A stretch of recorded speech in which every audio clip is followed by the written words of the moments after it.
I get asked a lot of questions about teamwork. Do I do team building, that kind of thing? And today I want to talk about Patrick Lencioni's great work on the 5 behaviors of a cohesive team. So Patrick describes the behaviors that it takes for an intact team. This wouldn't be a team that's spread all over the country that never meets. This is an intact team. They could be diverse geographically, but I think the key thing here is that they're intact. So Patrick describes 5 behaviors. The first one, trust. Great teams have vulnerability-based trust with one another. They trust each other implicitly in everything that they do in the workplace. Because they have vulnerability-based trust, they are willing to engage in unfiltered conflict. And I'm talking about the kind of conflict that gets to the heart of the matter. Nobody leaves a meeting without their opinion being said or heard. And it's because they completely trust one another and are willing to say whatever is on their mind, and so there is conflict.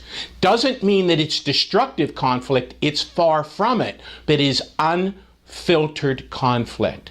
When teams have vulnerability-based trust with one another, and when they engage in unfiltered conflict, they make strong commitments to one another.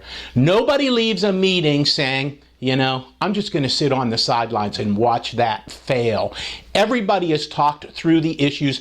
Everybody's opinion has been heard. There may have been really robust conversation, conflict, and so because of all of that, the team members make strong commitments to one another.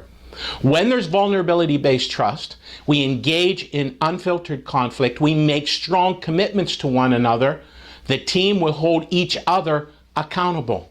So accountability is number 4. Now, there's less top-down accountability, so for you leaders of the whole team, you're going to love that. There's peer-to-peer accountability that is born in this process because they made strong commitments to one another. They'll hold each other accountable. And then lastly, when you have vulnerability-based trust, you engage in unfiltered conflict. You make strong commitments. You hold each other accountable. You will get great team results. You'll get the results that you set out to get. You'll get world-class results. Nobody will be saying, hey, that's all about me. It'll be all about the team. This is Len Petrancosta from the Leadership Quest. And if you'd like to do a deeper dive into this topic, take a look at the link below.